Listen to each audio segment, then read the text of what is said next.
Newsom asks cities to ban homeless encampments, escalating crackdown. Remember when a bunch of Democrats were trying to convince us at the beginning of the Trump administration that this guy was like an anti-Republican firebrand? And then as soon as Trump got inaugurated, he responded to it by making a podcast where he agrees with alt-right or like far-right figures.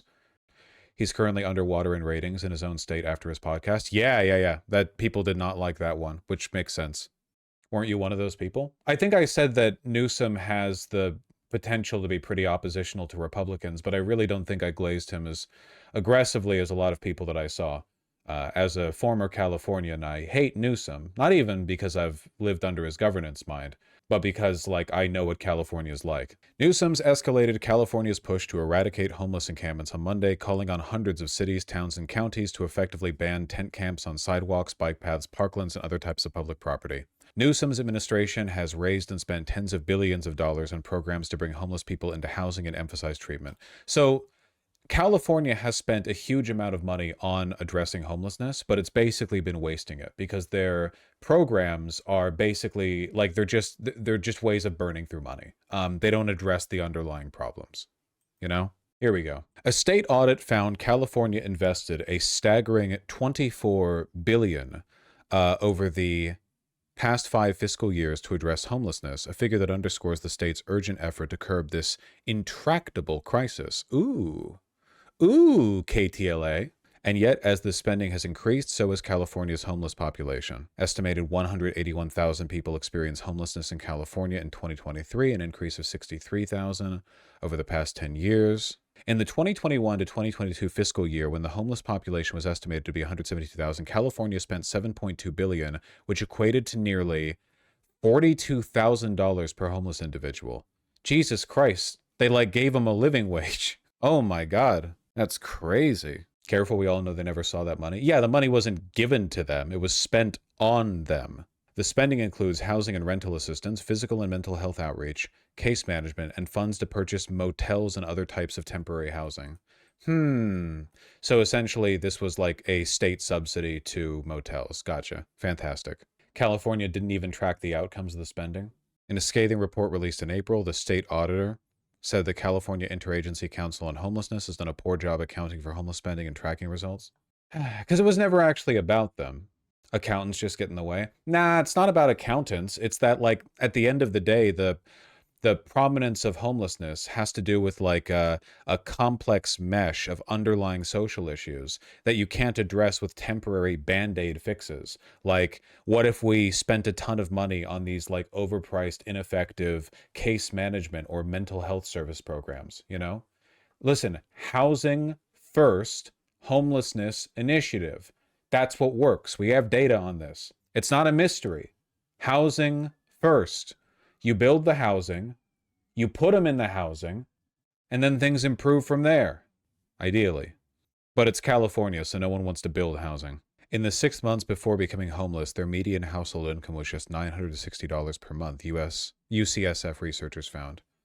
Fascinating. People don't become homeless because they do drugs because they're homeless. Well, it can be both. Unfortunately, like, in dealing with homelessness, you have to recognize that a lot of these people are functionally like non-citizens. Like, a lot of them are extremely cooked mentally for a wide variety of reasons. It's not fair and it's not necessarily their fault, but it's still true. You have to extremely yikes take. I'm sorry I live in the real world and not on Blue Sky, where I get my takes on the real world from people affirming my most progressive instincts.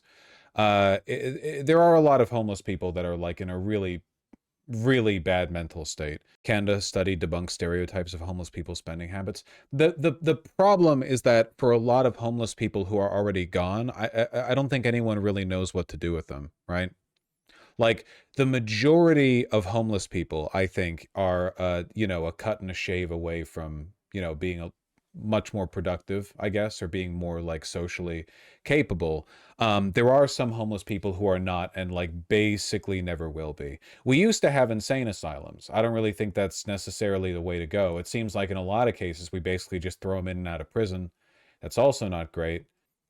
Some kind of ward. I'm not entirely sure. But it makes you like that, right? Like the longer you're homeless, the more likely it is that you'll be like that. So the goal is to not let the homelessness crisis get bad enough that you have this building population of people who become essentially unsavable.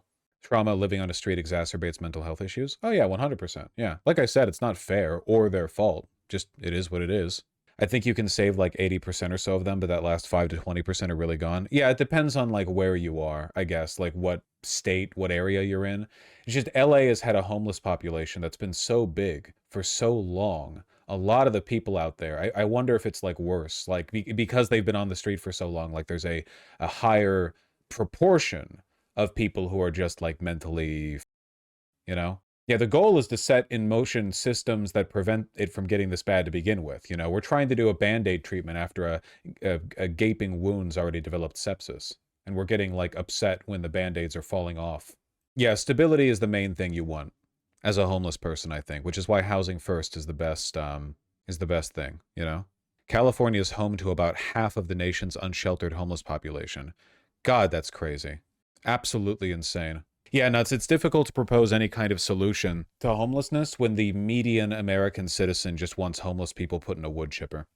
Like, people are happy to spend billions on police and jails if that takes the homeless people away, but they won't spend half that if it gives homeless people good lives and makes them productive citizens. Jesus, Jenny. Nearly 40% of the state's Democrat-dominated electorate said they were so weary of squalid settlements overtaking parks and blocking sidewalks that they supported the arrest of homeless campers if they refused shelter, according to a poll last month by Politico. Pardon me for being Hitlerite. I do sympathize with the 40% of the state's weary Democrat-dominated electorate here, because if you've lived in a city that has a major homelessness issue, you do know how like much it ruins an area. It's just that like it's the level of political imagination here, right? Because people are like, well, why won't they just go to shelter? There's open shelter. But the shelter is awful. Like awful. And your possessions are stolen from you. Like that's one of the major reasons why they camp out, by the way. Because if they have a tent, it's their tent. If anyone else goes into their tent, they'll fight you, right? But if you're in a shelter, it's like, well, how do I make sure other people don't steal my shit? There's a bunch of other people in here, right? They get abused and your shit gets stolen, and often the people who run these shelters are uncaring and they're disease ridden, like they like to be like bed bugs and stuff. Yeah, you can't have pets. So if you've got a dog you love, like good luck with that. You know, you're basically condemned to the street. Yeah, it's sexual assault. So like that's the reason why they camp out and don't go to the shelters. Yeah, and a lot of shelters will kick you out during the daytime because they're like, you should be looking for jobs or whatever, which means you're basically condemned to street walk for like 14 hours a day. Grave Dubin, that's literally the article we're looking at right now. An argument I hear a lot is that homeless people want to live in the streets. I mean, if the alternative is a really awful abusive shelter where you're going to be raped and your shit's going to be stolen, then like, yeah. Especially in California, the weather's nice. But like, so? What if we gave them something better than a shitty homeless shelter? What if we gave them a house? You know, just like hypothetically, I mean. Because that would fix the problem. Just rooms with locks. Literally, like it doesn't have to be a regular house. It can be a 200 square foot little like temporary house. Like you literally just need like a bed, and yeah, you need heating, water, electricity, right? The bed. Like it can be like a shack. It just needs to be something and have like a workable address. Jesus, Kowalski. Can you build homes for them that doesn't affect the housing market? It's California. The housing market should be affected. Also, yes, building 200 square foot mini homes as a temporary residence for people getting back up on their feet is not going to disrupt the luxury condo in downtown LA industry. It'll be fine. The realtors will survive. Their margins will clear. Where would you build it? It's LA. Half the city's a parking lot. I mean, we're talking about all of California, but like you could build these anywhere. Like Seattle actually has something like this. They have these tiny home villages. Basically, they take what would otherwise be a parking lot, they put up a fence so people can't see in, and then they build like a bunch of mini homes for low income housing. And they're not. It's meant to be like the lowest possible entry. You know, like it's like a little village, a ghetto. No, actually, I know where this one specifically is, and it's the middle of a really nice neighborhood. The goal is to like have a private little area where people who are getting back up on their feet can have kind of like a, you know, smaller like yeah, it's not a penthouse apartment, but homeless people don't need a penthouse apartment. Homeless people need, again, like a door with a lock and a bed to sleep in, you know? But yeah, one of the things that I like about this in Seattle is that these aren't like off in the boonies, right? These locations, look, those are regular residential homes right there in the back. Like they're just on a lot that would otherwise be occupied by like one house. So in the space of one single family home, they can fit like a dozen or 2 dozen people. And they get treated like homes too. Look, I know this one, they've got like the painted doors. I'm not saying it's an ideal solution, right? It just depends on how much money and space is available. But keep in mind that housing's pretty goddamn expensive in Seattle. So if they're able to, you're literally taking one lot. You're taking one unused lot and you potentially like giving dozens of people a step back into life on it. Do you know how little it costs to build shacks like this? It's you literally have like a combined septic tank or like it's probably shared bathrooms or like a few external ones or like a camp bathroom or something like that that you connect it to, and then you need a concrete platform, and then you put a shack from Home Depot on top of it. Literally, like the shack itself is like nothing. Like it's so little, but it does so much. But it's because again, like there are so many empty lots in LA that are owned by the government. And they could literally just be like, we will spend $100,000 doing this. We're gonna build like a little bathroom area, like a shared shower, like stall bathroom, and then here's some Home Depot shacks, kerplunk. We spent $100,000 on this, but we're able to house a bunch of people who were homeless before. And otherwise, like if even one of those people had gotten arrested, their arrest and their stay in jail would have cost more than the entire combined cost of building this permanent, like, step back up into life. I guess the main concern be safety. Yeah, for homeless people who are too far gone to be able to like socially integrate, that's a separate issue. Apparently they do have these in LA already. Oh, I know they do. Make more. Make much more. And don't just build them as tiny little homes in a single story. Build them out like a motel. Imagine, imagine if you took one motel and retrofitted it. You cut it up, halve the size of every room. This isn't really logistically doable. I'm mostly talking about like space and size here. You could fit like 100 people on a single lot. Like these are such solvable problems. Would you be in favor of drug testing as price of admission? No. Addicts also deserve like a chance at life. I would be okay with maybe like you have a requirement to go to like some kind of weekly or monthly counseling or like rehab. Like you need to make these meetings because if you can't, that might mean you're like too far gone to even make use of this service. Like AA. I don't like AA personally. I'm thinking more like a counselor who can talk with you and, you know, something like that. Well, anyway, I guess the lesson here is Gavin Newsom. You can ban homeless encampments as much as you want. Like the problem's only getting worse. It's not, you're not fixing this. The founder of my housing community bought houses in a normal neighborhood. You wouldn't even know they were there. Yeah, no, genuinely. The average like Californian genuinely believes that if you have a halfway house or anything like that, interim housing nearby, that their entire neighborhood is going to become a ghetto. What they don't realize is that the neighborhood becomes a ghetto because they don't have that housing.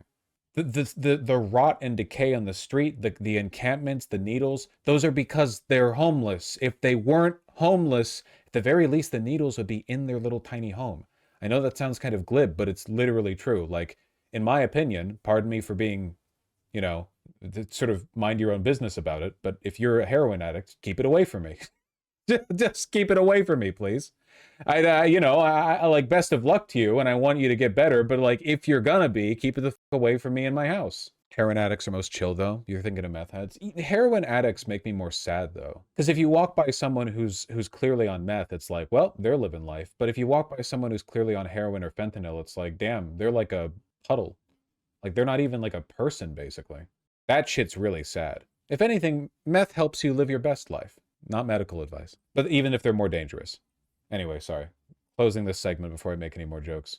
Fentanyl is super unhealthy? Really? I'll stop right away. Yeah, congestion pricing does seem to be working out very well.